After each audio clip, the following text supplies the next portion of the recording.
रात को 9 बजे पति ऑफिस से घर आया। पत्नी ने आते ही उससे लड़ना शुरू कर दिया क्योंकि वह उसे पसंद नहीं करती थी। पति ने कहा, मुझे खाना तो दे दो, बहुत भूख लगी है।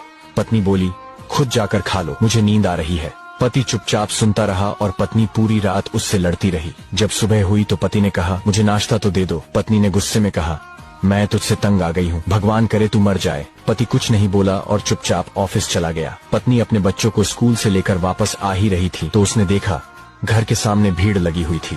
वह करीब पहुंची तो देखा उसके पति की लाश घर के सामने पड़ी हुई थी। उसके ऊपर कयामत सी आ गई। मन में सन्नाटा सा छा गया। लोग आपस में बातें कर रहे थे कि कार से उसका एक्सीडेंट हुआ है। पत्नी जोर से चीखने लगी और चिल्लाने लगी कि मनोज उठ जाओ, मैं अब तुमसे कभी नहीं लड़ूंगी, तुम्हें कुछ नहीं कहूंगी, मुझे कुछ नहीं चाहिए। उठो मनोज, तुम्हें भूख लगी थी ना, चलो मैं खाना देती हूँ, मुझे छोड़कर ना जाओ, उठ जाओ।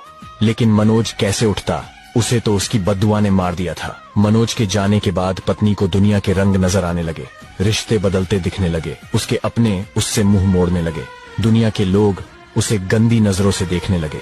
फिर कुछ दिनों में उससे उसका घर भी छीन लिया गया, जो हिस्सा उसका बनता था सासुराल वालों ने उसे दे दिया। पति के मरने के बाद उसे एहसास हुआ कि पति जैसा भी हो, चाहे पसंद का हो या नापसंद का, लेकिन औरत के सर का ताज होता है। अगर सहमत है तो यस लिखे।